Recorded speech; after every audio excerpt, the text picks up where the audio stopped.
So during the Bernie Sanders and Joe Biden one-on-one CNN debate, the moderators asked both candidates if they would commit to having a female running mate. Joe Biden said yes, the media loved it, shared it all over the place. Bernie Sanders would not guarantee it. He said he was leaning that direction, but he wouldn't guarantee it. And watch how the media is reacting today.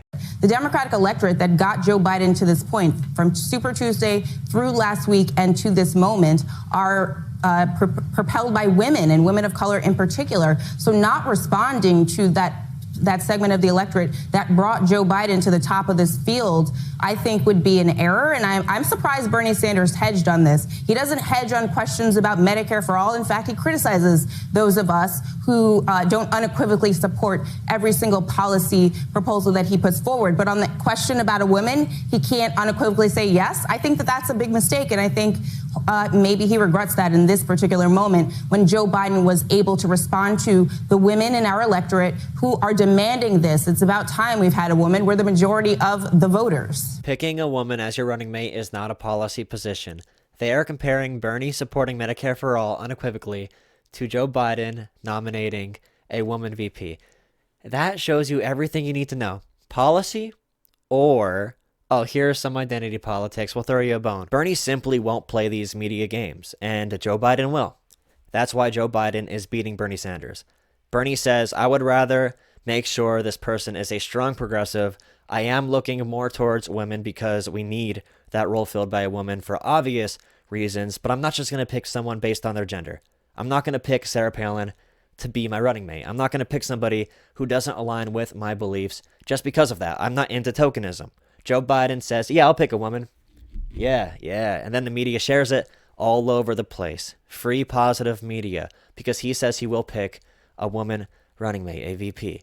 And, you know, the top person, Joe Biden, is most likely going to pick. She had a Freudian slip during a rally vouching for him when she dropped out before Super Tuesday.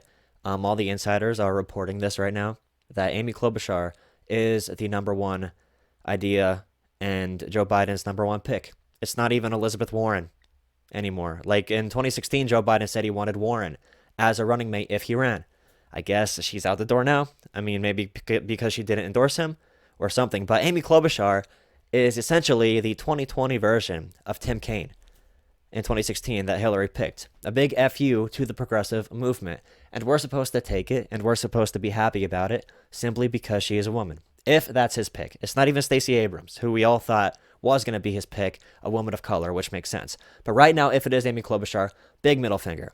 We care more about actual substance, values, and progressive ideals. If you're going to fight for what we believe in, that's who we want. I've spoken to many women supporters on the Democratic side. They say, okay, I really want a woman in power. Of course we need this. We need people to be willing to vote for a woman to be led by one. And we saw in 2016 that many people would vote for a woman president. But policy above all else. Changing the power structures around us above all else. Because we're not going to get true salvation or true equity or equality if we just play tokenism. Like, ask many black Americans if Obama improved their lives, other than, the significance of having a black president. Of course, that's huge. But please try to base who you're voting for or supporting off of issues and the record of fighting for issues off of substance. Like, we don't want Ivanka Trump being our first woman president for obvious reasons. I think it was Kentucky. There was a black man, Republican, who was the first statewide elected official that was a person of color or black or something. The other person was appointed, but there was someone else serving, but they weren't actually elected. I saw no liberal outlets celebrating about breaking down barriers for race or anything. I saw nothing about that. And you know why? Because he's a Trump-loving Republican. That matters a lot more. Like AOC said, the person to take away immigrant rights, the easiest, will be an immigrant, will be somebody of that race or nationality or whatever, gender, whatever. Or, that's the easiest way to get people's consent, because you're saying, I'm on your side. I'm saying, vote for me because I am looking like you. But in reality, if they're making deals behind the scenes to adversely affect the community, then that's a no-go. But bringing it back to the media narrative, they constantly ignore Joe Biden's abysmal record when it comes to the right to choose, supporting the Hyde Amendment, amongst other things.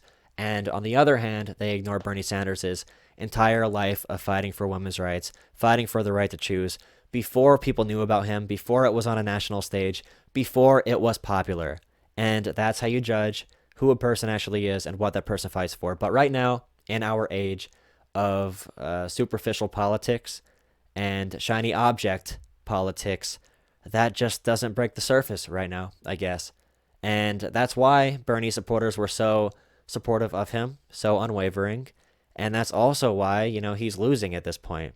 Like I said, being willing to shut down the media nonsense and go straight to the policy, straight to I'm not going to promise platitudes just to get elected or be popular. Doing that hurts you in a way. And, I guess we needed somebody who was willing to play the game a little bit to get elected. And Bernie stuck to his guns. You got to give him credit for that. Even in this debate, he's not just going to say I'm going to nominate a woman just because that's what you want me to do. I'm not going to nominate somebody that doesn't agree with me. I can't guarantee what their gender is. Because, if you are just selecting the best candidate, that damn sure better be a woman at this point in history for that position. You shouldn't have to say it's guaranteed to be a woman. You should come to that conclusion because she is the overall best candidate. And that's my opinion right now. Every leader of a generation called a communist. They're lying about their profits in the same way that Obama did. The puppets say they're fighting for us, lying about their promises. Every 4 years graduate, no change, like in colleges.